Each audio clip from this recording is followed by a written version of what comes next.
The world of colours and vision എന്ന ചാപ്റ്ററിൻ്റെ പകുതിയാണ് നമുക്ക് ഈ വരുന്ന ടേം 2 പരീക്ഷയ്ക്ക് ഉള്ളത്. അപ്പോൾ ഈ ഒരു ക്ലാസ് കൊണ്ട് നമുക്ക് എന്ത് ചെയ്യാം, ഈ പറയുന്ന ഫുൾ ടോപ്പിക്കും കംപ്ലീറ്റ് ചെയ്യാം, ഒരു 1 ഷോട്ട് റിവിഷൻ. അപ്പോൾ നിങ്ങൾക്ക് അറിയാവുന്നതുപോലെ തന്നെ ഈ ചാപ്റ്ററിൻ്റെ ഡീറ്റെയിൽഡ് ക്ലാസ്സസ് ഓൾറെഡി നമ്മുടെ ചാനലിൽ അപ്ലോഡ് ചെയ്തിട്ടുണ്ട്. അതിൻ്റെ ലേറ്റസ്റ്റ് അസസ് ചെയ്തിട്ടുണ്ട്. അതുപോലെ മെയിൻ ചോദ്യങ്ങളൊക്കെ നമ്മൾ എന്ത് ചെയ്തിട്ടുണ്ട്.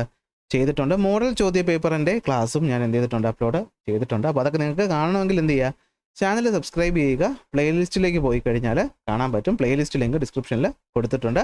നോട്ടിന് വേണ്ടവർക്ക് നോട്ടിൻ്റെ ലിങ്ക്, അതായത് നോട്ട് ടെലഗ്രാമിലോ വാട്സാപ്പ് ഗ്രൂപ്പിലോ ആണ് അവൈലബിൾ ആകുന്നത്. അതിൽ ഏറ്റവും നല്ലത് ടെലഗ്രാമിൽ ജോയിൻ ചെയ്യുക എന്നുള്ളതാണ്. അവിടെ പോയിട്ട് ഫയൽസിൻ്റെ സെക്ഷൻ നോക്കിക്കഴിഞ്ഞാൽ നിങ്ങൾക്ക് എല്ലാ നോട്ട്സും അവൈലബിൾ ആയിരിക്കും.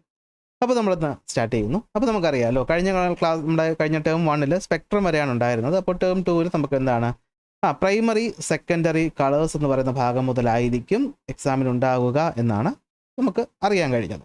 അപ്പോൾ നോക്കാം, നിറങ്ങളെ നമുക്ക് 2ആയി തിരിക്കാം. ഏതൊക്കെയാണ് പ്രൈമറി കളറുകളെന്നും സെക്കൻഡറി കളറുകളെന്നും. ഇതൊക്കെയാണ് പ്രൈമറി കളറുകളെന്നും സെക്കൻഡറി കളറുകളെന്നും പറഞ്ഞുകൊണ്ട് നമുക്ക് കളേഴ്സിന് എത്രയായിട്ട് തിരിക്കാൻ പറ്റും, 2ആയിട്ട് തിരിക്കാൻ സാധിക്കും.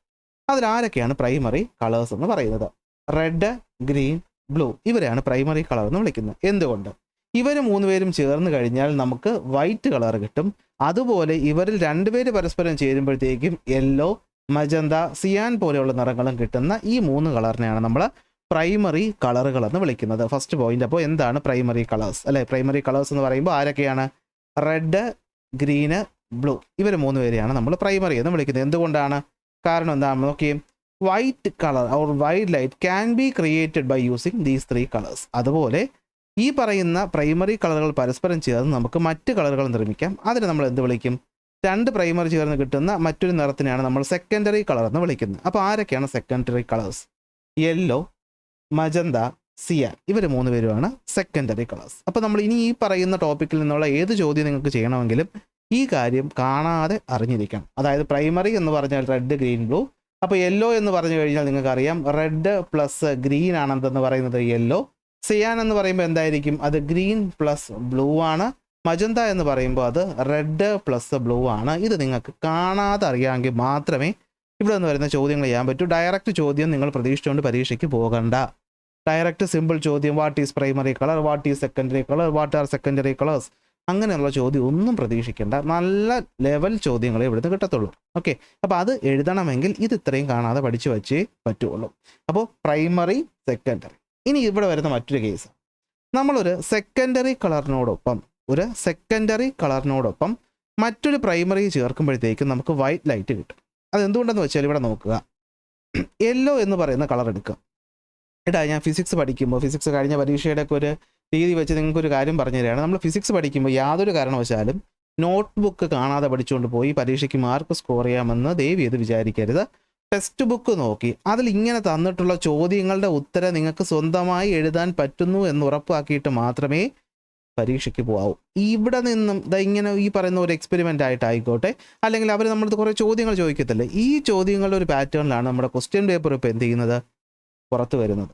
സോ ഈ രീതിയിൽ ചോദ്യങ്ങളുടെ ഉത്തരം എഴുതാനുള്ള ഒരു ലെവൽ ഓഫ് തിങ്കിങ് അല്ലെങ്കിൽ ലെവൽ ഓഫ് അണ്ടർസ്റ്റാൻഡിങ് നിങ്ങൾക്ക് ഉണ്ടാക്കി എടുത്തിട്ടേ പരീക്ഷയ്ക്ക് പോകാവുള്ളൂ, അല്ലെങ്കിൽ എക്സാം പാടാവും ആദ്യമേ പറയും. അപ്പോൾ പ്രൈമറി ആയിട്ടുള്ള യെല്ലോയിൽ ഇങ്ങനെയാണ് ചോദ്യം വരുന്നത്. ഇപ്പോൾ ഇങ്ങനൊരു സ്റ്റേറ്റ്മെൻറ്റ് തരും, അതായത് primary colours are red, green and blue, secondary colours are yellow, cyan and magenta. എന്നൊരു ചോദ്യം ചോദിക്കും, what are the primary colours in yellow, ഇങ്ങനെ ചോദിക്കും. അപ്പോൾ നിങ്ങൾ പറയും എന്താണ്, റെഡും ഗ്രീനും കൂടെ ചേരുമ്പോഴാണ് നമുക്ക് എന്ത് കിട്ടുന്നത്, യെല്ലോ കിട്ടുന്നത്.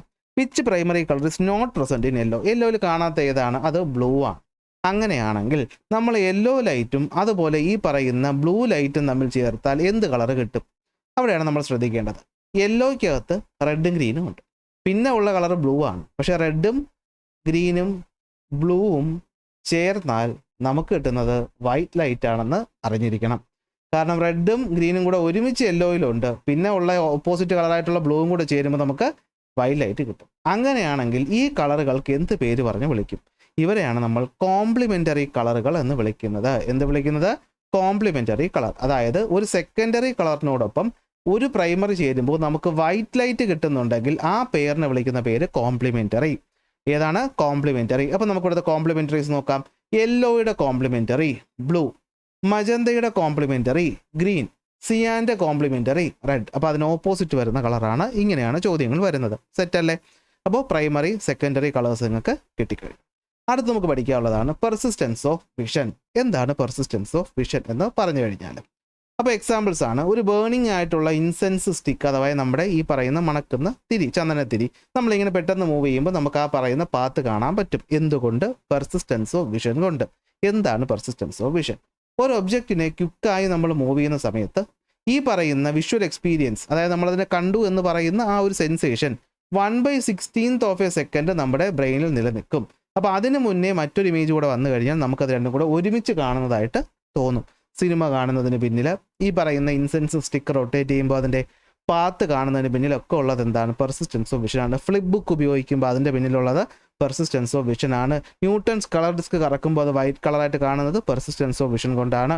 ഇങ്ങനെ പല എക്സാമ്പിൾസും ഉണ്ട്. അപ്പോൾ എക്സാമ്പിൾസ് ഒക്കെ ഒന്ന് അറിഞ്ഞിരിക്കണം. ഓക്കെ, അപ്പോൾ എന്താണ് പെർസിസ്റ്റൻസ് ഓഫ് വിഷൻ എന്ന് വെച്ച് കഴിഞ്ഞാൽ, when we quickly remove an object from our field of vision. അതായത് നമ്മളൊരു ഒബ്ജക്റ്റിനെ നമ്മുടെ മുമ്പിൽ കൊണ്ടുവച്ചു, നമ്മളത് കണ്ടു, അതിനെ പെട്ടെന്ന് നമ്മൾ എടുത്ത് മാറ്റുമ്പോഴത്തേക്കും വിഷ്വൽ എക്സ്പീരിയൻസ് എന്ന് പറയുന്നത് 1/16th ഓഫ് എ സെക്കൻഡ് നിൽക്കും. ഇതിനെയാണ് പെർസിസ്റ്റൻസ് ഓഫ് വിഷൻ എന്ന് പറയുന്നത്. ഓക്കെ അല്ലേ? ന്യൂട്ടൻ്റെ കളർ ഡിസ്കിനകത്ത് 7 നിറങ്ങളുണ്ട്. അത് നമ്മൾ പെട്ടെന്ന് കറക്കുമ്പോൾ കാണുന്ന കളർ ഏത്? അത് വൈറ്റ്. എന്തുകൊണ്ട്? പെർസിസ്റ്റൻസ് ഓഫ് വിഷൻ കൊണ്ട്. കാരണം ഈ പറയുന്ന 7 കളറും അപ്പോൾ 1/16th ഓഫ് എ സെക്കൻഡ് വെച്ച് നിൽക്കുമ്പോൾ 7ഉം കൂടെ ഒരുമിച്ചായിരിക്കും നമ്മുടെ ബ്രെയിൻ പ്രോസസ്സ് ചെയ്യുന്നത്, അല്ലേ? Okay, the rays from the succeeding colors reach the eyes in quick successions. Due to this phenomena of persistence of vision, the combined effect of the colors persist. അപ്പോൾ ഇതെല്ലാം കൂടെ combine ചെയ്യുമ്പോൾ കിട്ടുന്നത് white. അതുകൊണ്ടാണ് നമ്മൾ white ആയിട്ട് കാണുന്നത്. ഒരു ടോർച്ച് അല്ലെങ്കിൽ ബേണിംഗ് സ്റ്റിക്ക് നമ്മൾ ഫാസ്റ്റ് ആയിട്ട് കറക്കുമ്പോൾ, അല്ലേ, റിംഗ് ആയിട്ട് കറക്കുമ്പോൾ, ദീപാവലിക്കൊക്കെ നമ്മൾ കറക്കാറില്ലേ, അപ്പോൾ ആ റിംഗ് കാണുന്നതിന് പിന്നിലുള്ളതും എന്താണ്? പെർസിസ്റ്റൻസ് ഓഫ് വിഷനാണ്. തീർന്നു. ഇനിയാണ് ഇവിടുന്ന് ഏറ്റവും കൂടുതൽ കൺഫ്യൂഷൻ ഉണ്ടാക്കുന്ന ടോപ്പിക്, ഒബ്ജക്റ്റിൻ്റെ നിറം. ഒരു ട്രാൻസ്പാരൻ്റ് ഒബ്ജക്റ്റിൻ്റെ നിറം എന്ന് പറയുമ്പോൾ നിങ്ങൾ മനസ്സിലാക്കണം, ട്രാൻസ്പാരൻ്റ് ഒബ്ജക്റ്റ് നമുക്ക് രണ്ടായിട്ട് തിരിക്കാം. പ്രൈമറി നിറത്തിലുള്ള ട്രാൻസ്പാരൻ്റ് ഒബ്ജക്റ്റും സെക്കൻഡറി നിറത്തിലുള്ള ട്രാൻസ്പാരൻ്റ് ഒബ്ജക്റ്റും. പ്രൈമറി നിറത്തിലുള്ള ട്രാൻസ്പാരൻ്റ് ഒബ്ജക്റ്റും സെക്കൻഡറി നിറത്തിലുള്ള ട്രാൻസ്പാരൻ്റ് ഒബ്ജക്റ്റും. അതായത് റെഡ്, ഗ്രീൻ, ബ്ലൂ നിറത്തിലുള്ള ട്രാൻസ്പാരൻ്റ് ഒബ്ജക്റ്റ് എന്ന് വെച്ചാൽ കണ്ണാടി, ഈ കണ്ണാടി കണ്ടു, ട്രാൻസ്പാരൻ്റ് ആണ്. അതുപോലെ തന്നെ യെല്ലോ, മജന്ത, സിയാൻ നിറത്തിലുള്ള സെക്കൻഡറി കളറിലുള്ള ട്രാൻസ്പാരൻ്റ് ഒബ്ജക്റ്റ്. ശ്രദ്ധിച്ച് കേൾക്കുക. ഒരു ട്രാൻസ്പാരൻ്റ് ഒബ്ജക്റ്റിൻ്റെ നിറം എന്ന് പറയുന്നത് ആ ഒബ്ജക്റ്റ് ട്രാൻസ്മിറ്റ് ചെയ്യുന്ന നിറം. ആ ഒബ്ജക്റ്റ് ട്രാൻസ്മിറ്റ് ചെയ്യുന്ന നിറം, അല്ലെങ്കിൽ അത് കടത്തിവിടുന്ന നിറം. നോക്കടാ, റെഡ് ഫിൽറ്റർ റെഡ് കടത്തിവിടും, ബ്ലൂ ഫിൽറ്റർ ബ്ലൂ കടത്തിവിടും, ഗ്രീൻ ഫിൽറ്റർ ഗ്രീൻ കടത്തിവിടും. അപ്പോൾ ഒരു പ്രൈമറി നിറത്തിലുള്ള ട്രാൻസ്പാരൻ്റ് ഒബ്ജക്റ്റിൻ്റെ നിറം എന്ന് പറയുന്നത് അത് ട്രാൻസ്മിറ്റ് ചെയ്യുന്ന നിറം. അതേതായിരിക്കും? അതിൻ്റെ നിറം മാത്രമായിരിക്കും. സെക്കൻഡറി നിറത്തിലുള്ള ഒരു ട്രാൻസ്പാരൻ്റ് ഒബ്ജക്റ്റ് ആണെങ്കിൽ അത് ഏതൊക്കെ നിറത്തിനെ കടത്തിവിടും? അതിൻ്റെ നിറത്തിനെയും കടത്തിവിടും. അത് ഏതൊക്കെ നിറങ്ങൾ ചേർന്നിട്ടാണ് ഉണ്ടായത്? നമുക്കതിനെ എന്ത് വിളിക്കാം? കോൺസ്റ്റിറ്റ്യുവൻ്റ് കളർ എന്ന് വിളിച്ചൂടെ? അപ്പോൾ ഒരു സെക്കൻഡറി കളർ ഫിൽറ്റർ എന്ത് ചെയ്യും? ആ പറയുന്ന സ്വന്തം കളർ ഏതാണോ അതിനെയും കടത്തിവിടും, അതിൻ്റെ കോൺസ്റ്റിറ്റ്യുവൻ്റ് കളറിനെയും കടത്തിവിടും. ഇനി ഇതല്ലാത്തൊരു കളർ വന്നു കഴിഞ്ഞാൽ ആ ഒബ്ജക്റ്റ് എന്തായിട്ടായിരിക്കും കാണുന്നത്? എപ്പോഴും ഡാർക്കായിട്ടായിരിക്കും കാണുന്നത്. അതായത് റെഡ് ഫിൽറ്ററിൽ നമ്മൾ റെഡ് അല്ലാത്ത മറ്റേത് നിറം കൊടുത്താലും അത് കടത്തിവിടത്തില്ല. ഫിൽറ്ററിൽ കൂടെ നമ്മൾ നോക്കിക്കഴിഞ്ഞാൽ അത് ഡാർക്കായിട്ട് കാണും. സെക്കൻഡറി വരുമ്പോഴത്തേക്കും ഉള്ള എക്സാമ്പിൾ നോക്കുക. അപ്പോൾ പ്രൈമറിയുടെ കാര്യം ഓക്കെ ആണല്ലോ, ഇനി പ്രത്യേകിച്ച് പറയണ്ടല്ലോ. ഇനി സെക്കൻഡറി വരുമ്പോൾ ഉള്ള കണ്ടായിരുന്നു മജന്ത എന്ന് പറയുമ്പോൾ എന്ത് ചെയ്യും? അത് മജന്ത കളറിനെ കടത്തിവിടും. അതല്ലാതെ പിന്നെ ഏതിനൊക്കെ കടത്തിവിടും എന്ന് ചോദിച്ചാൽ നിങ്ങൾ പറയണം മജന്ത എന്ന് പറഞ്ഞു കഴിഞ്ഞാൽ റെഡും ബ്ലൂവും കൂടെ ചേർന്നിട്ടാണ് ഉണ്ടായത്. അപ്പോൾ റെഡിനെ കടത്തിവിടും, ബ്ലൂവിനെയും കടത്തിവിടും. ഇനി പിന്നെ വേറെ ഏതിനെങ്കിലും കടത്തിവിടൂ? നോക്കുക, ഗ്രീനിനെ കടത്തി വിടത്തില്ല. യെല്ലോയുടെ കാര്യം നോക്കിക്കഴിഞ്ഞാൽ നമുക്കറിയാം, ശ്രദ്ധിക്കണം, ഞാൻ പറഞ്ഞു മജന്ത ഫിൽറ്റർ ഒരു സെക്കൻഡറി ഫിൽറ്ററാണ്. അപ്പോൾ അത് ആ നിറവും അതിൻ്റെ കോൺസ്റ്റിറ്റ്യുവൻറ്റിനെയും കടത്തിവിടും. യെല്ലോ എന്ന് പറയുമ്പോൾ അതിനകത്ത് റെഡും അതുപോലെ ഗ്രീനും വരും. അപ്പോൾ അതിനകത്ത് റെഡ് ഉണ്ടല്ലോ. അപ്പോൾ ആ റെഡിനെ മാത്രം എന്ത് ചെയ്യും? കടത്തിവിടും, ഗ്രീനിനെ കടത്തിവിടത്തില്ല. വൈറ്റ് ആണെങ്കിൽ എന്ത് പറ്റും? വൈറ്റിനകത്തു നിന്നുള്ള റെഡിനെയും ബ്ലൂവിനെയും മാത്രം വിടും, ബാക്കിയുള്ളതിനെ വിടത്തില്ല. ഇതാണ് ഇവിടുത്തെ ഏറ്റവും കൺഫ്യൂഷൻ ഉണ്ടാക്കുന്ന ഭാഗം എന്ന് പറയുന്നത്. അപ്പോൾ ഒരു സെക്കൻഡറി ഫിൽറ്റർ എന്ന് പറയുന്നത് അതിൻ്റെ സ്വന്തം നിറത്തിനെയും അതിൻ്റെ കമ്പോണൻറ്റിൻ്റെ നിറത്തിനെയും കടത്തിവിടും. ശ്രദ്ധിക്കണം, മറ്റൊരു സെക്കൻഡറി നിറമാണ് വരുന്നതെങ്കിൽ അതിനകത്തുള്ള കമ്പോണൻ്റ് ഏതെങ്കിലും ഇവൻ്റെതാണെങ്കിൽ അവനെയും കൂടെ കടത്തിവിടും. അത് ഓർത്ത് വെച്ചോളണം. ഓക്കെ, കൺഫ്യൂഷൻ മാറി കാണുമല്ലോ. ഞാൻ മറ്റൊരു എക്സാമ്പിൾ നമുക്ക് നോക്കിക്കഴിഞ്ഞാൽ, ഇപ്പോൾ യെല്ലോ ഫിൽറ്റർ യെല്ലോ നിറത്തിനെ കടത്തിവിടും, റെഡിനെ കടത്തിവിടും, ഗ്രീനിനെയും കടത്തിവിടും. യെല്ലോയെ കടത്തിവിടും, റെഡിനെ കടത്തിവിടും, ഗ്രീനിനെയും കടത്തിവിടും. ഇനി മറ്റേതെങ്കിലും നിറത്തിനെ കടത്തിവിടുമോ? മജന്ത നിറം വന്നു കഴിഞ്ഞാൽ മജന്തയിൽ നിന്നുള്ള ആരെ കടത്തിവിടും? മജന്തയിലുള്ള റെഡിനെ മാത്രം കടത്തിവിടും. സിയാൻ ഫിൽറ്റർ വന്നു കഴിഞ്ഞാൽ സിയാനിലുള്ള ഗ്രീനിനെ മാത്രം എന്ത് ചെയ്യും? കടത്തിവിടും. അപ്പോൾ ഇങ്ങനെ എഴുതാൻ നിങ്ങൾ പഠിച്ചിരിക്കണം. അതായത് പഠിക്കുമ്പോൾ തന്നെ നിങ്ങൾ ഈ പറയുന്ന സെക്കൻഡറി നിറങ്ങൾ ഓരോന്നും എഴുതിയിട്ട് അതിൽ നിന്ന് ഇങ്ങനെ എഴുതാനായിട്ടുള്ളൊരു സെറ്റപ്പ് നിങ്ങൾ സ്വന്തമായി എഴുതി പഠിക്കണം. ഇനി ഒപ്പാക്ക് ഒബ്ജക്റ്റുകളുടെ നിറം.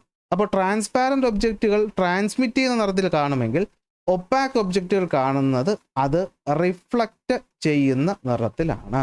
അത് റിഫ്ലക്റ്റ് ചെയ്യുന്ന നിറമായിരിക്കും കാണുന്നത്. അപ്പോൾ ഒപ്പാക്ക് ഒബ്ജക്റ്റും രണ്ടെണ്ണം ഉണ്ട്. പ്രൈമറി നിറത്തിലുള്ള ഒപ്പാക്ക് ഒബ്ജക്റ്റും സെക്കൻഡറി നിറത്തിലുള്ള ഒപ്പാക്ക് ഒബ്ജക്റ്റും. അപ്പോൾ പ്രൈമറി നിറത്തിലുള്ള ഒപ്പാക്ക് ഒബ്ജക്റ്റിൻ്റെ നിറം എന്ന് പറയുന്നത് അത് റിഫ്ലക്റ്റ് ചെയ്യുന്ന പ്രൈമറി നിറം ഏതാണോ അതായിരിക്കും. സെക്കൻഡറിയുടേതെന്ന് പറയുമ്പോഴത്തേക്കും അതിൻ്റെ സ്വന്തം കളറും കടത്തിവിടും, അതുപോലെ അല്ലെങ്കിൽ അതിൻ്റെ സ്വന്തം കളറിനെയും റിഫ്ലക്റ്റ് ചെയ്യും, അതുപോലെ അതിൻ്റെ കമ്പോണൻ്റ് കളറിനെയും കടത്തിവിടും. അതാണ് ഇവിടുത്തെ വ്യത്യാസം. അതായത് റെഡ് കളർ ഒബ്ജക്റ്റ് റെഡിനെ മാത്രം റിഫ്ലക്റ്റ് ചെയ്യും, ഗ്രീനിനെ മാത്രം റിഫ്ലക്റ്റ് ചെയ്യും, ബ്ലൂവിനെ മാത്രം റിഫ്ലക്റ്റ് ചെയ്യും. ഓക്കെ അല്ലേ? റെഡിനെ മാത്രം റിഫ്ലക്റ്റ് ചെയ്യും, ഗ്രീനിനെ മാത്രം റിഫ്ലക്റ്റ് ചെയ്യും, ബ്ലൂവിനെ മാത്രം റിഫ്ലക്റ്റ് ചെയ്യും. സെക്കൻഡറി ആകുമ്പോഴത്തേക്കും ഇപ്പോൾ ഞാൻ എക്സാമ്പിൾ എടുക്കുകയാണ്, യെല്ലോ ആണെങ്കിൽ യെല്ലോ റിഫ്ലക്റ്റ് ചെയ്യും. ഇനി യെല്ലോ ഇല്ലെങ്കിൽ പിന്നെ ഏതൊക്കെയാണ്? റെഡിനെയോ ഗ്രീനിനെയോ റിഫ്ലക്റ്റ് ചെയ്യും. അപ്പോൾ ഒരു യെല്ലോ ഒബ്ജക്റ്റ് നമ്മൾ നോക്കുന്നത് മജന്ത നിറത്തിലാണെങ്കിൽ അത് കാണുന്നത് ഏതിലായിരിക്കും? അപ്പോൾ നിങ്ങൾ പറയും യെല്ലോ എന്ന് പറഞ്ഞാൽ അത് യെല്ലോയെ കടത്തിവിടും, റെഡിനെ കടത്തിവിടും, ഗ്രീനിനെ കടത്തിവിടും. മജന്ത നിറത്തിൽ ഏതൊക്കെയാണ് ഉള്ളത്? മജന്ത നിറത്തിലുള്ളത് റെഡും ബ്ലൂവുമാണ്. അതിൽ യെല്ലോയ്ക്ക് ആരുമായിട്ടേ ബന്ധമുള്ളൂ? റെഡുമായിട്ടേ ബന്ധമുള്ളൂ. അപ്പോൾ ഇത് എന്ത് നിറത്തിൽ കാണും? ഇത് റെഡ് നിറത്തിൽ കാണും. ഈ രീതിയിലുള്ള ചോദ്യങ്ങൾ ഇപ്പോൾ ഞാൻ ഈ പറഞ്ഞ പോലെ എഴുതി പറയാൻ നിങ്ങൾക്ക് പറ്റുന്നുണ്ടെങ്കിൽ ഈ ടോപ്പിക്ക് നിങ്ങൾക്ക് ഈസി ആയിട്ട് മാർക്ക് സ്കോർ ചെയ്യാൻ പറ്റും. ഇതെപ്പോഴും എഴുതി തന്നെ പറയണം, മനസ്സിൽ ചിന്തിക്കരുത്, എഴുതി പറയാൻ പഠിക്കണം. കേട്ടുവെങ്കിൽ ഓക്കെയാണ് കാര്യം. ഓക്കെ അല്ലേ? അപ്പോൾ അതാണ് ഇവിടെ പറയുന്നത്. അപ്പോൾ സൺലൈറ്റ് എന്ന് പറയുന്നത് ഒപ്പാക്ക് ഒബ്ജക്റ്റ് വീഴുമ്പോൾ അതൊരു നിറത്തെ റിഫ്ലക്റ്റ് ചെയ്യും, അതായിരിക്കും അതിൻ്റെ കളർ എന്ന് പറയുന്നത്. ഓക്കെ. ഇനി ഈ കളറിൻ്റെ ഇൻറ്റൻസിറ്റി എന്ന് പറയുന്നത് നമ്മുടെ കണ്ണിനെ ഡിപ്പെൻഡ് ചെയ്യുന്ന ഒന്നായിരിക്കും. നോക്കിയേ, റെഡ് ഫ്ലവർ റെഡ് ലൈറ്റിൽ നോക്കുമ്പോൾ റെഡായി കാണും, ഗ്രീൻ കളറിൽ നോക്കുമ്പോൾ അത് ഡാർക്കായിട്ട് കാണും, യെല്ലോയിൽ നോക്കുമ്പോൾ അത് എന്തായിട്ട് കാണും? അത് റെഡായിട്ട് കാണും. എന്തുകൊണ്ട്? കാരണം യെല്ലോയിൽ റെഡും ഗ്രീനും ഉണ്ട്, റെഡിൽ റെഡുണ്ട്, സോ റെഡായിട്ട് കാണും. ഓക്കെ. ഇനി ഗ്രീൻ ലീഫ് നമ്മൾ റെഡ് നോക്കുമ്പോൾ എന്തായിട്ട് കാണും? ഡാർക്കായിട്ട് കാണും. ഗ്രീൻ നോക്കുമ്പോൾ ഗ്രീനായിട്ട് കാണും. യെല്ലോയിൽ നോക്കുമ്പോൾ എന്തായിട്ട് കാണും? ഗ്രീനായിട്ട് തന്നെ കാണും. ഇങ്ങനെ എഴുതാൻ പറ്റുന്നുണ്ടോ നിങ്ങൾക്ക്? എങ്കിൽ നിങ്ങൾ ഈ ഭാഗം പഠിച്ചു. അപ്പോൾ ഇത് പഠിച്ചിട്ടുണ്ട്, അല്ലെങ്കിൽ ഇത് ചെയ്യാൻ പറ്റണമെങ്കിൽ നമുക്ക് എന്തറിയണം? നമുക്ക് ആ പ്രൈമറിയും സെക്കൻഡറിയും പെട്ടെന്ന് തന്നെ പറയാനായിട്ട് അറിയണം. തീർന്നു, ഇത്രയേ ഉള്ളൂ. യെല്ലോ ഫ്ലവർ എന്ന് പറയുന്നത് റെഡ് കളറിൽ കാണണമെങ്കിൽ നമുക്കറിയാം യെല്ലോ എന്ന് പറഞ്ഞു കഴിഞ്ഞാൽ അതെന്താണ്? റെഡ് പ്ലസ് ഗ്രീനാണ്. അത് റെഡായിട്ട് കാണണമെങ്കിൽ നമ്മൾ നോക്കുന്ന എന്ത് നിറത്തിലായിരിക്കണം? റെഡ് കളറിലായിരിക്കണം. അല്ലെങ്കിൽ പിന്നെ ഏത് കളറിലായിരിക്കണം? റെഡ് കമ്പോണൻ്റായിട്ട് വരുന്നൊരു സെക്കൻഡറി കളർ ഉണ്ടെങ്കിൽ അതിൽ കാണാൻ പറ്റും. റെഡ് കമ്പോണൻ്റായിട്ട് സെക്കൻഡറി കളറാണ് മജന്ത ലൈറ്റ് നോക്കിയാലും നമുക്ക് എന്തായിട്ട് കാണാൻ പറ്റും? റെഡായിട്ട് കാണാൻ പറ്റും. ഞാനിപ്പോൾ പറഞ്ഞ പോലെ നിങ്ങൾക്ക് മറ്റു നിറങ്ങളെല്ലാം പറയാൻ പറ്റുന്നുണ്ടോ? എങ്കിൽ നിങ്ങൾ ഈ ടോപ്പിക്ക് സെറ്റായി. തീർന്നു, ഇത്രയേ ഉള്ളൂ. ഇനി ഒരു ഒബ്ജക്റ്റ് നമ്മൾ വൈറ്റ് ആയിട്ട് കാണുന്നുണ്ടെങ്കിൽ അത് എല്ലാ നിറത്തിനെയും റിഫ്ലക്റ്റ് ചെയ്യുമ്പോഴായിരിക്കും അത് വൈറ്റ് ആയിട്ട് കാണുന്നത്. ഓക്കെ. നെക്സ്റ്റ് ടോപ്പിക്കാണ് സ്കാറ്ററിങ് ഓഫ് ലൈറ്റ്. സ്കാറ്ററിങ് എന്ന് പറഞ്ഞാൽ ചിതറുക. നിറങ്ങൾ എന്ത് ചെയ്യുന്നു? സ്കാറ്റർ ചെയ്ത് പോകുന്നു. എപ്പോൾ? ഈ പറയുന്ന നിറം കടന്നു പോകുന്ന സ്ഥലത്തെ പാർട്ടിക്കിൾസുമായിട്ട് തട്ടുന്ന സമയത്ത് നിറങ്ങൾ ഇറഗുലറും പാർഷ്യലുമായിട്ട് എന്ത് ചെയ്യുന്നു? റിഫ്ലക്റ്റ് ചെയ്യുന്നു. അതുപോലെ തന്നെ എന്ത് ചെയ്യുന്നു? മൂവ് ചെയ്യുന്നു, അതിൻ്റെ ഡയറക്ഷൻ ചേഞ്ച് ചെയ്യുന്നു. അപ്പോൾ നമുക്കുണ്ടാകുന്നതാണ് സ്കാറ്ററിങ് ഓഫ് ലൈറ്റ് എന്ന് പറയുന്നത്. ആകാശം നീല നിറത്തിൽ കാണുന്നതിന് പിന്നിൽ സ്കാറ്ററിങ് ഓഫ് ലൈറ്റ്. അപ്പോൾ എന്താണ്? ഇറഗുലറും പാർഷ്യലുമായിട്ട് ഡയറക്ഷണൽ ഡീവിയേഷൻ ഉണ്ടാകുന്നു. എപ്പോൾ? പാർട്ടിക്കിൾസുമായിട്ട് തട്ടുമ്പോൾ അതിനെ സ്കാറ്ററിങ് എന്ന് വിളിക്കും. സ്കാറ്ററിങ് എന്തിനെയൊക്കെ ഡിപ്പെൻഡ് ചെയ്യും എന്നറിയാനുള്ള എക്സ്പെരിമെൻ്റ് ആണിത്. ഇവിടെ സോഡിയം തയോസൾഫേറ്റും ഹൈഡ്രോക്ലോറിക് ആസിഡും ചേരുമ്പോൾ ഇതിനകത്തുള്ള പാർട്ടിക്കിൾസിൻ്റെ സൈസ് ഗ്രാജുവലി കൂടി വരും എന്നതാണ് നിങ്ങൾ ഓർക്കേണ്ടത്. അപ്പോൾ നിങ്ങൾ ആലോചിച്ച് നോക്കുക, ചെറിയ പാർട്ടിക്കിൾസ് ആണെങ്കിൽ അതുവഴി ഒരുവിധം എല്ലാ ലൈറ്റും വലിയ കുഴപ്പമില്ലാതെ കടന്നു പോകും. പാർട്ടിക്കിൾസിൻ്റെ വലിപ്പം കൂടുന്തോറും ലൈറ്റുകൾ കൂടുതലായി പാർട്ടിക്കിൾസിൽ തട്ടും. അപ്പോഴത്തേക്കും കടന്നു പോകുന്ന ലൈറ്റിൻ്റെ അളവ് കുറയും. അപ്പോൾ എന്ത് പറ്റും? വേവ് ലെങ്ത് കുറഞ്ഞ വയലറ്റ്, ഇൻഡിഗോ, ബ്ലൂ ഒക്കെ ആദ്യം തന്നെ സ്കാറ്റർ ചെയ്യും. റെഡാണ് ഏറ്റവും കുറവ് സ്കാറ്റർ ചെയ്യുന്നത്. അതുകൊണ്ടാണ് ഇവിടെ റെഡ് കളറിൽ കാണുന്നത്. ഇനി പാർട്ടിക്കിൾസിൻ്റെ വലിപ്പം വീണ്ടും കൂടിക്കഴിഞ്ഞാൽ എന്ത് പറ്റും? എല്ലാ ലൈറ്റും സ്കാറ്റർ ചെയ്യും, കാണാൻ പറ്റത്തില്ല. അപ്പോൾ ഇവിടുന്ന് ചോദിക്കും സ്കാറ്ററിങ് എന്തിനെയൊക്കെ ഡിപ്പെൻഡ് ചെയ്യും? സ്കാറ്ററിങ് രണ്ട് കാര്യങ്ങളെയാണ് പ്രധാനമായിട്ട് ഡിപ്പെൻഡ് ചെയ്യുന്നത്. ഒന്ന്, പാർട്ടിക്കിൾസിൻ്റെ സൈസിനെ, മറ്റൊന്ന് ലൈറ്റിൻ്റെ വേവ് ലെങ്തിനെ. സൈസ് കൂടിയാൽ സ്കാറ്ററിങ് കൂടും, വേവ് ലെങ്ത് കൂടിയാൽ സ്കാറ്ററിങ് എന്ത് ചെയ്യും? കൂടും. സ്കാറ്ററിങ് എന്ത് ചെയ്യും? കുറയും. വേവ് ലെങ്ത് കൂടിയാൽ സ്കാറ്ററിങ് എന്ത് ചെയ്യും? കുറയും.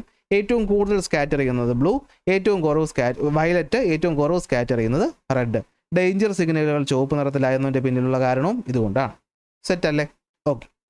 അടുത്ത ടിൻഡൽ എഫക്റ്റ്. എന്താണ് ടിൻഡൽ എഫക്റ്റ്? ലൈറ്റ് ഒരു മീഡിയത്തിലൂടെ, കറക്റ്റ് പറഞ്ഞാൽ ഒരു കൊളോയിഡിലൂടെയോ ഒരു സസ്പെൻഷനിലൂടെയോ കടന്നു പോകുന്ന സമയത്ത് അതിൻ്റെ പാത്ത് വിസിബിൾ ആകുന്ന അവസ്ഥയാണ് നമ്മൾ ടിൻഡൽ ഇഫക്റ്റ് എന്ന് പറയുന്നത്. അപ്പോൾ ടിൻഡൽ എഫക്റ്റ് ഉണ്ടാവാൻ കാരണം എന്താണ്? ലൈറ്റ് ഇങ്ങനെ കടന്നു പോകുമ്പോൾ ഇവിടെയുള്ള പാർട്ടിക്കിൾസ് തട്ടിയിട്ട് ലൈറ്റ് നമുക്ക് നേരെ എന്ത് ചെയ്യും? റിഫ്ലക്ട് ചെയ്യപ്പെടും. അപ്പോൾ നമുക്കത് കാണാൻ പറ്റും. അങ്ങനെയാണ് ടിൻഡൽ എഫക്റ്റ് ഉണ്ടാവുന്നത്. So when light rays passes through a colloidal liquid or suspension, they get scattered, causing the tiny particles to become illuminated, making the path visible. ഇതിനെയാണ് ടിൻഡൽ എഫക്റ്റ് എന്ന് പറയുന്നത്. കനോപ്പി ഓഫ് ഫോറസ്റ്റ് അല്ലെ, ഈ പറയുന്ന നമ്മുടെ കാട്ടിനകത്തൊക്കെ ഈ ലൈറ്റിൻ്റെ പാത്ത് കാണുന്നതിന് പിന്നിലും എന്ത് തന്നെയാണ്? ടിൻഡൽ എഫക്റ്റ് തന്നെയാണ്. ടിൻഡൽ എഫക്റ്റും സൈസ് ഓഫ് ദ പാർട്ടിക്കിൾസിനെയും അതിൻ്റെ വേവ് ലെങ്ത്തിനെയും എന്ത് ചെയ്യും? ഡിപ്പെൻഡ് ചെയ്യും. വേവ് ലെങ്ത് പറയേണ്ട, ഇവിടെ എന്ത് പറഞ്ഞാൽ മതി? സൈസ് ഓഫ് ദ പാർട്ടിക്കിൾസിനാണ് ഡിപ്പെൻഡ് ചെയ്യുന്നത്. ആകാശത്തിലെ മേഘങ്ങൾ വെള്ള നിറത്തിൽ കാണുന്ന എന്തുകൊണ്ട്? മേഘത്തിൽ പാർട്ടിക്കിൾസിൻ്റെ വലിപ്പം കൂടുതലായതുകൊണ്ട് തന്നെ വരുന്ന ലൈറ്റിൻ്റെ എല്ലാ ലൈറ്റിൻ്റെ വേവ് ലെങ്തിനെയും, അതായത് വയലറ്റ് തൊട്ട് റെഡ് വരെ അതെന്ത് ചെയ്യും? സ്കാറ്റർ ചെയ്യും. അപ്പോൾ നമുക്ക് എല്ലാം കൂടെ ഒരുമിച്ച് കാണുമ്പോൾ വൈറ്റ് ആയിട്ട് കാണും. ഓക്കെ. അപ്പോൾ blue colour of the sky എന്തുകൊണ്ടാണ്? ലൈറ്റുകൾ വരുന്നതിൽ ഏറ്റവും കൂടുതൽ റിഫ്ലക്ട് ചെയ്യുന്നത് നമ്മുടെ ഈ പറയുന്ന ബ്ലൂ അല്ലേ, ലോവർ വേവ് ലെങ്ത് വരുന്ന ഭാഗങ്ങളാണ്. അപ്പോൾ വയലറ്റും ഇൻഡിഗോയും ബ്ലൂവും കൂടെ സ്കാറ്റർ ചെയ്യും. ഇതെല്ലാം കൂടി ചേർന്നിട്ടാണ് നമുക്ക് സ്കൈ ബ്ലൂ ആയിട്ട് കാണുന്നത്. റെഡ് വളരെ കുറച്ച് മാത്രമേ സ്കാറ്റർ ചെയ്യത്തുള്ളൂ. Okay. So the scattering light spread in the sky. The resultant scattering light reaches the observer's eye, gives the effect of a blue color. ഇനി സൂര്യൻ ഉദിക്കുമ്പോഴും അസ്തമിക്കുമ്പോഴും സൂര്യൻ്റെ നിറം ചുവപ്പ് നിറത്തിൽ കാണുന്ന എന്തുകൊണ്ട്? സൂര്യൻ ഉദിക്കുന്ന സമയത്തും അസ്തമിക്കുന്ന സമയത്തും സൂര്യനും നമ്മളും തമ്മിലുള്ള ദൂരം നോക്കുന്ന സമയത്ത് അറ്റ്മോസ്ഫിയറിലൂടെ കൂടുതൽ ദൂരം പ്രകാശത്തിന് കടന്നു പോകേണ്ടി വരും. എപ്പോൾ? ഉദിക്കുമ്പോഴും അസ്തമിക്കുമ്പോഴും. എന്നാൽ അല്ലാത്ത സമയത്ത് അറ്റ്മോസ്ഫിയറിലൂടെ കുറച്ച് ദൂരം മാത്രം സഞ്ചരിച്ചാൽ മതി. സോ കൂടുതൽ ദൂരം സഞ്ചരിക്കുമ്പോഴത്തേക്കും violet, indigo, blue, green, yellow, orange വരെ സ്കാറ്റർ ചെയ്തിട്ട് അവസാനത്തെ വേവ് ലെങ്തായ റെഡ് ആയിരിക്കും നമ്മുടെ കണ്ണിലെത്തുന്നത്. അതുകൊണ്ട് ആകാശം ചുവപ്പായി കാണുന്നു. രാവിലെയും അത് തന്നെയാണ് അവസ്ഥ. അപ്പോൾ എന്ത് പറ്റും?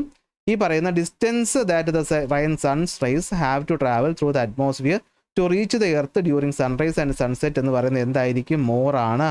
അപ്പോൾ എന്ത് പറ്റും? കൂടുതൽ സ്കാറ്ററിങ് നടക്കും. തീർന്നു. കളറിൻ്റെ കാര്യം തീർന്നു. ഇനി വരുന്നത് കണ്ണും വിഷനെയും പറ്റിയിട്ടാണ്. അപ്പോൾ നമ്മുടെ കണ്ണുകളിൽ കാണുന്ന ലെൻസ് ഏത്? Convex lens. കോൺവെക്സ് ലെൻസിനെ പിടിച്ചു വെച്ചിരിക്കുന്നത് ആര്? Ciliary muscle.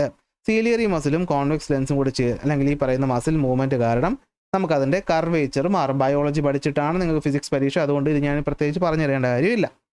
അപ്പോൾ നമ്മുടെ ഐ ആൻഡ് വിഷനിൽ നിങ്ങൾ ആദ്യം പഠിക്കേണ്ട പോയിന്റ് ഇതാണ്. നമ്മൾ ഇങ്ങനൊരു ഫിഗർ തന്നാൽ ഇതെന്താണ്? ഇങ്ങനെ ദൂരെ നിന്നും സ്ട്രെയിറ്റ് ലൈൻസ് വരുന്നുണ്ടെങ്കിൽ ഇതെന്താണ്? ഡിസ്റ്റൻറ്റ് ഒബ്ജക്റ്റിൽ നിന്ന് വരുന്ന ലൈറ്റ് റേസ് ആണ്. ഇതേ അടുത്തൊരു പോയിന്റിൽ നിന്നും ഇങ്ങനെ ലൈറ്റ് റേസ് വരുന്നുണ്ടെങ്കിൽ അതെന്താണ്? നമ്മുടെ അടുത്തിരിക്കുന്ന ഒരു ഒബ്ജക്റ്റിൽ നിന്ന് വരുന്ന ലൈറ്റാണ്. ദൂരെ നിന്ന് വരുന്ന ലൈറ്റ് ആയാലും ശരി, അടുത്ത് നിന്ന് വരുന്ന ലൈറ്റ് ആയാലും ശരി, കൃത്യമായി അതെവിടെ ഫോക്കസ് ചെയ്യണം? റെറ്റിനയിൽ ഫോക്കസ് ചെയ്യണം. ഇതാണ് എന്തെന്ന് പറയുന്നത്? നോർമൽ വിഷൻ എന്ന് പറയുന്നത്. എന്തെന്ന് പറയുന്നത്? നോർമൽ വിഷൻ എന്ന് പറയുന്നത്. ഈ കാഴ്ച ഇങ്ങനെയുള്ള ഒരാൾ കണ്ണാടി വയ്ക്കേണ്ട ആവശ്യമില്ല. ഇങ്ങനെയുള്ള ഒരാൾക്ക് കാണാൻ പറ്റുന്ന ഏറ്റവും കൂടിയ ദൂരം എന്ന് പറയുന്നത് എന്താണ്? ഇൻഫിനിറ്റി. സ്ട്രെയിൻ ഇല്ലാതെ കാണാൻ പറ്റുന്ന ഏറ്റവും അടുത്ത പോയിന്റ് എത്രയാണ്? 25 സെൻറ്റിമീറ്റർ. ഇതിനെ എന്ത് വിളിക്കും? Least distance of distinct vision എന്ന് വിളിക്കും. അല്ലെങ്കിൽ നമ്മൾ അതിനെ നിയർ പോയിന്റ് വിഷൻ എന്നും വിളിക്കും. എന്ത് വിളിക്കും? നിയർ പോയിന്റ് വിഷൻ എന്ന് വിളിക്കും സാധാരണ ഒരു കണ്ണിൽ. പക്ഷെ പലപ്പോഴും ഈ പറയുന്ന ഏറ്റവും കൂടിയ ദൂരം ഇൻഫിനിറ്റിയേക്കാൾ കുറവായിരിക്കും. ലീസ്റ്റ് ഡിസ്റ്റൻസ് എന്ന് പറയുന്നത് 25-നേക്കാളും കൂടുതലായിരിക്കും. അതാണ് ഐ ഡിഫക്റ്റ് എന്ന് പറയുന്നത്.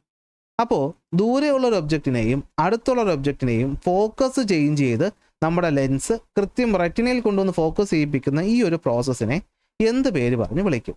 പവർ ഓഫ് അക്കോമഡേഷൻ എന്ന് വിളിക്കും. എന്ത് വിളിക്കും? പവർ ഓഫ് അക്കോമഡേഷൻ എന്ന് വിളിക്കും. So the ability of the I to change the curvature of the lens and adjust the focal length so that the image of the object falls on the retina regardless of the position is called power of accommodation. ചോദിക്കാൻ നല്ല chance ഉണ്ട്. അപ്പോൾ power of അക്കോമഡേഷനിൽ മാറ്റങ്ങൾ സംഭവിക്കാം. അങ്ങനെ എന്ത് പറ്റും? ദൂരെയുള്ളത് കൃത്യം കാണാൻ പറ്റാത്ത അവസ്ഥ ഉണ്ടാകും. ഓക്കെ, അതിനെയാണ് നമ്മൾ ഷോർട്ട് സൈറ്റഡ്നെസ് അല്ലെങ്കിൽ മയോപ്പിയ എന്ന് പറയുന്നത്. നിയർ പോയിന്റ് വിഷൻ 25 ഇവിടെയാണ് കിടക്കുന്നത്, ഞാൻ നേരത്തെ പറഞ്ഞു തന്നു. അപ്പോൾ എന്താണ് മയോപ്പിയ എന്ന് വെച്ചാൽ? മയോപ്പിയ എന്ന് വെച്ചാൽ ഷോർട്ട് സൈറ്റഡ്നെസ് എന്ന് വെച്ചാൽ ദൂരെയുള്ളത് കണ്ടോ, അടുത്തുള്ള ഒബ്ജക്റ്റിൽ നിന്ന് വരുന്ന ലൈറ്റ് കൃത്യമായി ഫോക്കസ് ചെയ്യുമെങ്കിലും ഇതാ കണ്ടോ, സ്ട്രെയിറ്റ് ലൈൻ ആണെങ്കിൽ ദൂരെ നിന്ന് വരുന്നതാണ്, ദൂരെ നിന്ന് വരുന്നുള്ള ലൈറ്റ് കൃത്യം എന്ത് പറ്റും, റെറ്റിനയ്ക്ക് മുന്നിൽ ഫോക്കസ് ചെയ്യുന്ന അവസ്ഥ. അപ്പോൾ short sight, short of retina വരെ എത്തുന്നില്ല. ഇതെന്തുകൊണ്ട് സംഭവിക്കാം? രണ്ട് കാര്യങ്ങൾ. ഒന്ന്, ഐബോളിൻ്റെ സൈസ് എന്ന് പറയുന്നത് വലുതായിട്ടുണ്ടാകാം, അല്ലെങ്കിൽ ലെൻസിൻ്റെ പവർ എന്തായിട്ടുണ്ടാവാം, കൂടിയിട്ടുണ്ടാകും. അപ്പോൾ എന്ത് പറ്റും, കൂടുതലായിട്ട് ഫോക്കസ് ചെയ്യും അല്ലേ. പവർ കൂടുമ്പോൾ ഫോക്കൽ ലെങ്ത് കുറയുമല്ലോ, അത് പഠിച്ചിട്ടുള്ളതല്ലേ. അങ്ങനെ എന്ത് പറ്റും, റെറ്റിനയ്ക്ക് മുന്നിൽ ഫോക്കസ് ആവും. അപ്പോൾ നമുക്ക് റെറ്റിനയുടെ പിറകെ കൊണ്ടുപോകണം, അതായത് പവർ കുറയ്ക്കണം. അപ്പോൾ ഇവിടെ ഉള്ളത് കോൺവെക്സ്, ഇവൻ്റെ പവർ കുറയ്ക്കാൻ എന്ത് ചെയ്യണം, ഒരു കോൺകേവ് ലെൻസിനെ കൊണ്ടുവച്ചാൽ മയോപ്പിയ മാറ്റാനായിട്ട് പറ്റും. അപ്പോൾ ഒരു കോൺകേവ് ലെൻസിനെ കൊണ്ടുവയ്ക്കുമ്പോൾ എന്ത് പറ്റും, അതാദ്യം ഒന്ന് ഡൈവേർജ് ചെയ്യും, പിന്നെ കൺവേർജ് ചെയ്യുമ്പോൾ കൃത്യം എത്തും. ലോങ് സൈറ്റഡ്നെസ് അഥവാ ഹൈപ്പർ മെട്രോപ്പിയ എന്തുകൊണ്ടാണ്? ദൂരെ നിന്ന് വരുന്ന ലൈറ്റിന് പ്രശ്നമില്ല, അടുത്തു നിന്ന് വരുന്ന ലൈറ്റ് നോർമലി എവിടെ പോകണമായിരുന്നു, ഇവിടെ എത്തണമായിരുന്നു, പക്ഷേ എത്തുന്നില്ല. എന്ത് പറ്റും, റെറ്റിനയുടെ പുറകെ പോയി ഫോക്കസ് ചെയ്യും. ഇതാണ് ലോങ് സൈറ്റഡ്നെസ്സിൻ്റെ ഫിഗർ എന്ന് പറയുന്നത്. ഇത് നോർമൽ വിഷനാണ്. ഇത് നോർമലി ഇങ്ങനെയായിരുന്നു വരേണ്ടത്, പക്ഷെ അങ്ങനെ വന്നിട്ടില്ല. അപ്പോൾ ഇത് എന്തുകൊണ്ടാണ് സംഭവിക്കുന്നത്? ഒന്ന്, നമ്മുടെ ഐബോളിൻ്റെ സൈസ് എന്ന് പറയുന്നത് ചെറുതായി, അല്ലെങ്കിൽ പവർ ഓഫ് ലെൻസ് എന്ന് പറയുന്നത് കുറഞ്ഞു. ഇത് ടിക്ക് ചെയ്യാൻ അറിഞ്ഞിരിക്കണം. അപ്പോൾ നമുക്ക് പവർ കൂട്ടണം. അപ്പോൾ ഇവിടെ ഉള്ളത് കോൺവെക്സ്, അപ്പോൾ അവൻ്റെ പവർ കൂട്ടാൻ മറ്റൊരു കോൺവെക്സിനെ കൊണ്ടുവന്ന് വയ്ക്കുമ്പോഴത്തേക്കും അവൻ ആദ്യം ഒന്ന് കൺവേർജ് ചെയ്യും, പിന്നെ ഒന്നും കൂടെ കൺവേർജ് ചെയ്യും, കൃത്യമായിട്ട് ഇവിടെ എത്തും. മൂന്നാമത്തെ അസുഖമാണ് പ്രസ് ബയോപ്പിയ. ഇതിനെ നമ്മൾ ഓൾഡ് ഏജ് ഹൈപ്പർ മെട്രോപ്പിയ എന്നും പറയും. അപ്പോൾ ഓൾഡ് ഏജ് എന്ന് പറയുമ്പോൾ പ്രായം കൂടുന്ന കാരണം നമ്മുടെ കണ്ണിൻ്റെ സീലിയറി മസിലാണല്ലോ ഇത് ചെയ്യുന്നത്. ഈ സീലിയറി മസിലിൻ്റെ പ്രവർത്തനം നിലയ്ക്കുന്നത് കാരണം, അല്ലെങ്കിൽ കുറയുന്നത് കാരണം പവർ ഓഫ് അക്കോമഡേഷൻ കുറയും. നിയർ പോയിന്റ് വിഷൻ എന്ന് പറയുന്നത് 25-നേക്കാളും കൂടുതലാകും. അതാണ് ഓൾഡ് ഏജ് ഹൈപ്പർ മെട്രോപ്പിയ എന്ന് പറഞ്ഞത് അല്ലേ. അപ്പോൾ ലോങ് സൈറ്റിൻ്റെ ഒരു അവസ്ഥ വരും, പക്ഷേ എന്തുകൊണ്ട്, നമ്മുടെ സീലിയറി മസിൽ വീക്ക് ആവുന്നതുകൊണ്ട്. എങ്കിൽ അതിനെ വിളിക്കുന്ന പേര് പ്രസ് ബയോപ്പിയ. സാധാരണ ഇതിനോടൊപ്പം തന്നെ മയോപ്പിയയും കൂടെ കയറി വരും. അപ്പോൾ നമ്മൾ ബൈഫോക്കൽ ലെൻസാണ് ഉപയോഗിക്കുന്നത്. ഞാൻ പണ്ട് പറഞ്ഞു തന്നിട്ടുണ്ട്, ഓർമ്മയുണ്ടോ? ഒരു കണ്ണാടിക്കകത്ത് തന്നെ കോൺവെക്സും കോൺകേവും കൂടെ ഒരുമിച്ച് വരുന്നത് സംഭവം. ലാസ്റ്റ് വരുന്ന ലൈറ്റ് പൊല്യൂഷൻ. കാണുമ്പോൾ വളരെ സിമ്പിളായിട്ട് നിങ്ങൾ നോക്കി വായിക്കാതെ വിടുമെങ്കിലും ചോദിക്കും, എന്താണ് ലൈറ്റ് പൊല്യൂഷൻ?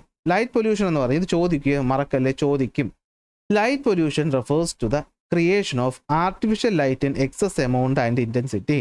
അപ്പോൾ പ്രകൃതിയിൽ സ്വന്തമായിട്ടുണ്ടാകുന്ന ലൈറ്റ് അല്ല, ആർട്ടിഫിഷ്യൽ ലൈറ്റ് അമിതമായി ഉൽപ്പാദിപ്പിക്കുന്ന അവസ്ഥയാണ് നമ്മൾ ലൈറ്റ് പൊല്യൂഷൻ എന്ന് പറയുന്നത്. ഇത് പല ജന്തുക്കളുടെയും ഈ പറയുന്ന പ്രവർത്തനങ്ങളെ അഫക്റ്റ് ചെയ്യും. ഓക്കെ, അപ്പോൾ എങ്ങനെയൊക്കെയാണ് നമുക്ക് ഈ പറയുന്ന എന്തൊക്കെയാണ് ഇതിൻ്റെ കുഴപ്പങ്ങൾ?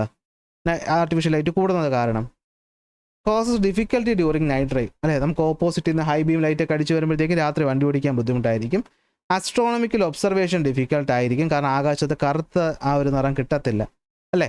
അടുത്ത ലൈറ്റ് ഫ്രം ദ മൾട്ടി സ്റ്റോറിയുടെ ബിൽഡിംഗ് എന്ത് പറ്റും, മൈഗ്രേറ്ററി ബേർഡ്സിനെ അഫക്റ്റ് ചെയ്യും. അതുപോലെ നമ്മുടെ മൂഡ് അല്ലേ, നമ്മുടെ സ്ലീപ്പ് ഇതിനെയൊക്കെ അഫക്റ്റ് ചെയ്യും. ഓക്കെ, അപ്പോൾ ഇതാണ് സംഭവം എന്ന് പറയുന്നത്. ഓക്കെ, ഇത് ചെടികളുടെ ഫോട്ടോ പീരിയോഡിസം ബയോളജി പഠിച്ചു, ഓർക്കുന്നില്ലേ? ഒരു പിഗ്മെൻ്റ് ഉണ്ടെന്നൊക്കെ പറഞ്ഞ് നമ്മൾ പഠിച്ചിട്ടില്ലേ? അപ്പോൾ ഇതാണ് സംഭവം. ഇത്രയും പറയുമ്പോൾ ഈ ഒരു ചാപ്റ്റർ കംപ്ലീറ്റ് ആയി. ഇത് ജസ്റ്റ് ഒരു റിവിഷനാണ്, നിങ്ങൾക്കൊന്ന് പഠിച്ച കാര്യങ്ങൾ ഓർത്തെടുക്കാൻ വേണ്ടിയിട്ട് പറയുന്നതാണ്. സോ ഈ അറിയുന്ന ക്ലാസ്സസ് നിങ്ങൾക്ക് യൂസ്ഫുൾ ആയിട്ട് തോന്നുന്നെങ്കിൽ ഉറപ്പായിട്ടും അത് കമൻ്റ് ആയിട്ട് പറയുക. എല്ലാവർക്കും എക്സാം വളരെയധികം ഈസി ആവട്ടെ എന്ന് പ്രാർത്ഥിക്കുന്നു. അടുത്ത ക്ലാസ്സിൽ അടുത്ത ടോപ്പിക്കുമായിട്ട്